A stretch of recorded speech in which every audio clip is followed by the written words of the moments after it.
If you can't get beyond your body, and your attention is on your body, then you're matter trying to change matter. If you're thinking about your cell phone and your partner or your kids, or none of these are bad, but if you can't get beyond them, they own you. If you're thinking about how much time it's going to take or how much time the meditation is going, you haven't dissociated from the very world of three-dimensional reality to create something differently with. So that process of overcoming ourselves, that process of overcoming is the process of becoming. As an example, people stand on the stage, and they tell their testimonials, their stories at our events, whether it's stage 4 cancer, blindness, deafness, MS, lupus. We've seen just about everything. Parkinson's. So many people say, I really believe that this information, or that you could actually create a better life for yourself, or you could heal yourself. I always believed that it was true, and I saw the testimonials of other people. I've read the information. I saw the scientific research. I just never believed it could happen to me, or that I could do it. Now, this is a big moment. This is the moment you come out of the bleachers and you get on the playing field, because in order for that person to prove that their mind can affect their body, they would have to show up every day and do the work. If they don't show up, then they don't believe it's possible. They do show up every day. They do believe it's possible. And they keep showing up every day. After a period of time, you start feeling worthy to receive it. And the universe only gives us what we think we're worthy of receiving. So it's the overcoming process that is the becoming process. People who are sick in this work, I can guarantee you with stage 4 cancer that has metastasized to every organ, every tissue, every bone in their body, and they've gotten the diagnosis and the prognosis, I'm sure there were days where they felt fear. And they had to make one of two choices, to either do the work or surrender to fear. And they showed up that day, and they overcame their fear a little bit more and surrendered to love. That's a victory. There were days where I'm certain they didn't feel good. They didn't feel physically good, and I know that it was probably hard for them to think greater than how they felt. They couldn't do that if they were still their body. They would have to get beyond their body in order to change, and they showed up that day and they overcame their body a little bit more. And I'm sure there were days where they had self-doubt. In fact, many of them, their disease got worse before it got better, and they could have easily listened to their family and to the voice in their head that said it's not working. But they showed up anyway, and they did the work, and they overcame their doubt that day.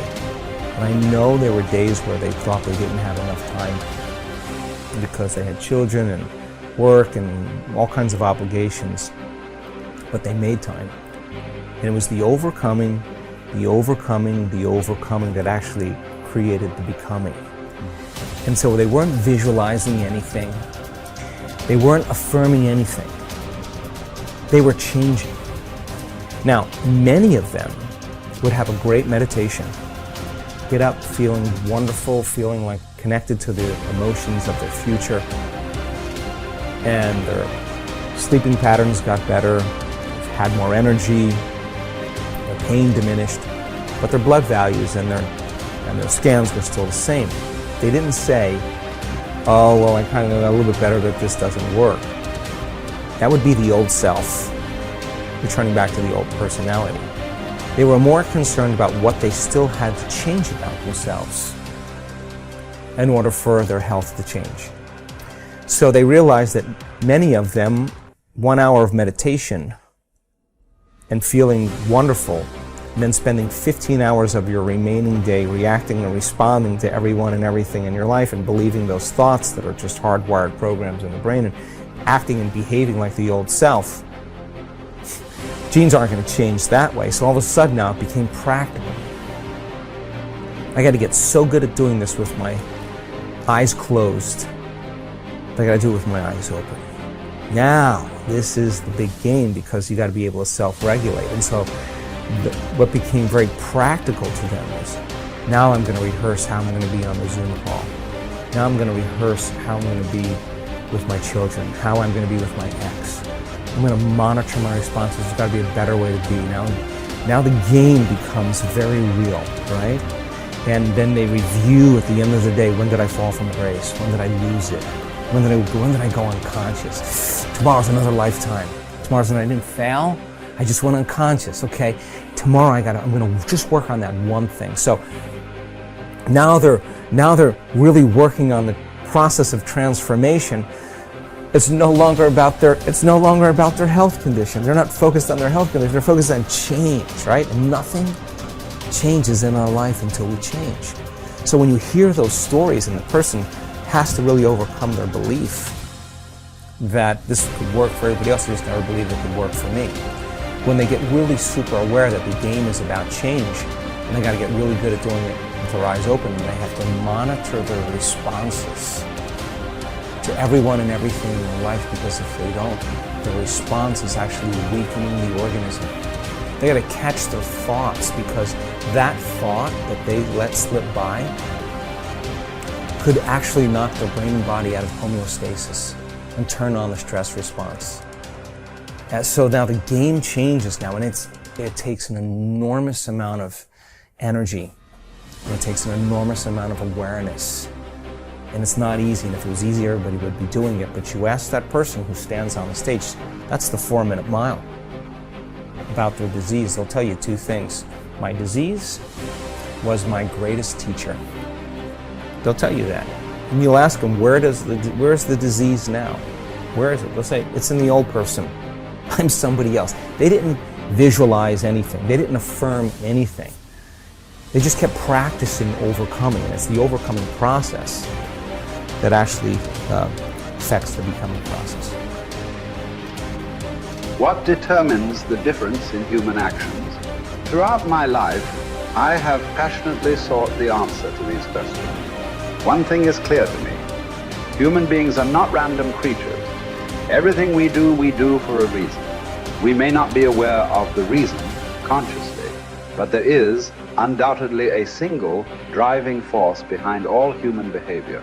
This force impacts every facet of our lives, from our relationships and finances to our bodies and brains.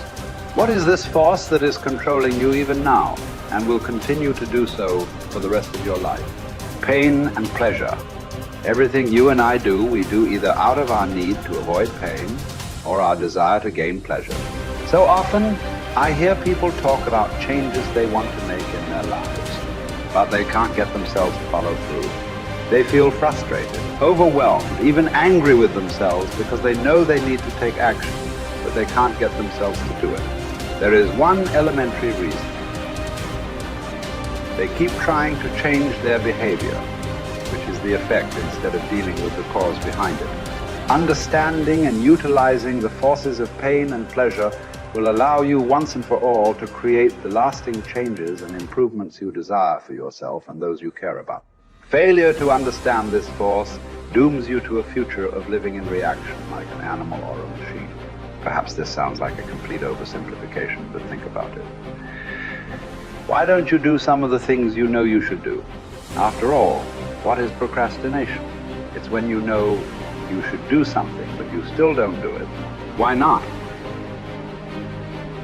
The answer is simple. At some level, you believe that taking action in this moment would be more painful than just putting it off. Yet, have you ever had the experience of putting something off for so long that suddenly you felt pressure to just do it, to get it done? What happened? You changed what you linked pain and pleasure to. Suddenly not taking action became more painful than putting it off. A man who suffers before is necessary, suffers more than is necessary. What keeps you from approaching that man or woman of your dreams? What keeps you from starting that new business you've been planning for years? Why do you keep putting off that diet? Why do you avoid completing your thesis? Why haven't you taken control of your financial investment portfolio? What prevents you from doing whatever it takes to make your life exactly as you've imagined it? Even though you know that all these actions would benefit you, that they could definitely bring pleasure to your life, you fail to act simply because in that moment you associate more pain to doing what's necessary than missing the opportunity. After all, what if you approached that person and they rejected you? What if you tried to start that new business but failed and lost the security you have in your present job? What if you started a diet and went through the pain of starving yourself, only to gain the weight back eventually anyway? What if you made an investment and lost your money? So why even try? For most people, the fear of loss is much greater than the desire for gain, which would drive you more. Keeping someone from stealing the $100,000 you've earned over the last 5 years, or the potential of earning $100,000 in the next 5. The fact is that most people would work much harder to hang on to what they have than they would to take the risks necessary to get what they really want from their lives.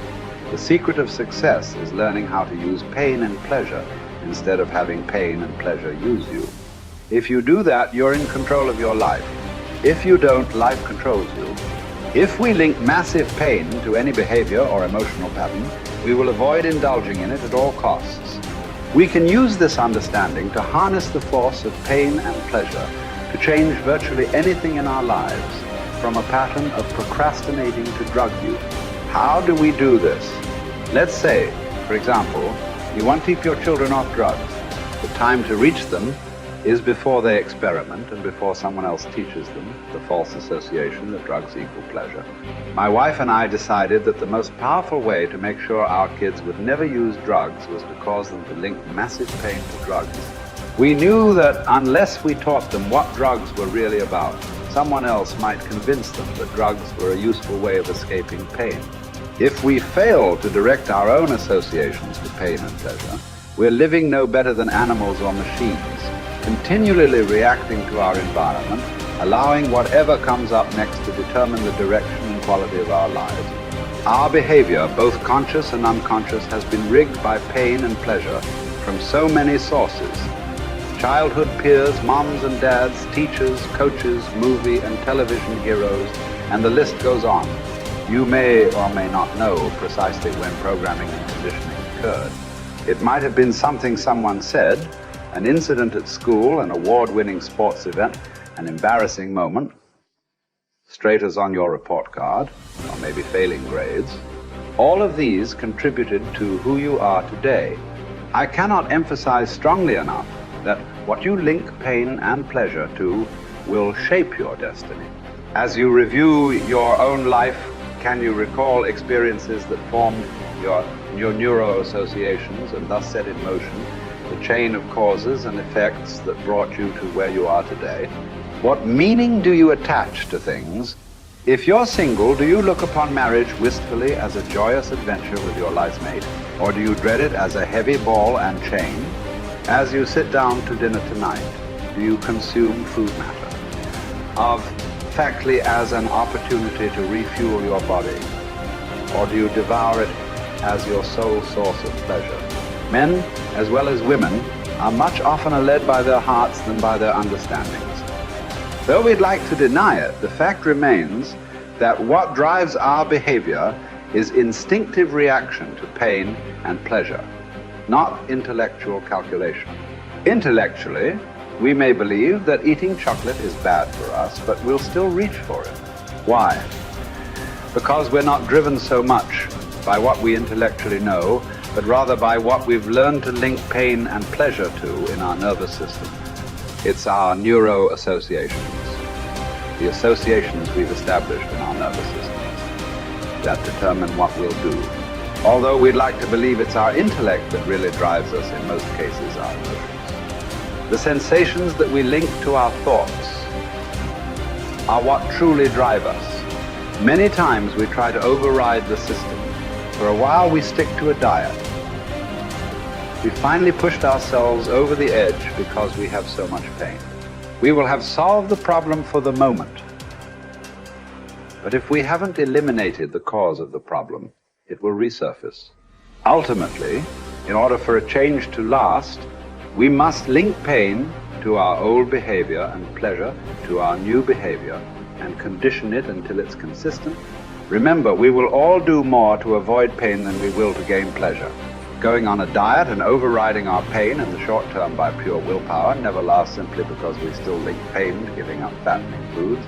For this change to be long-term, We've got to link pain to eating those foods so that we no longer even desire them, and pleasure to eat more of the foods that nourish us. People who are fit and healthy believe that nothing tastes as good as thin fields, and they love foods that nourish them.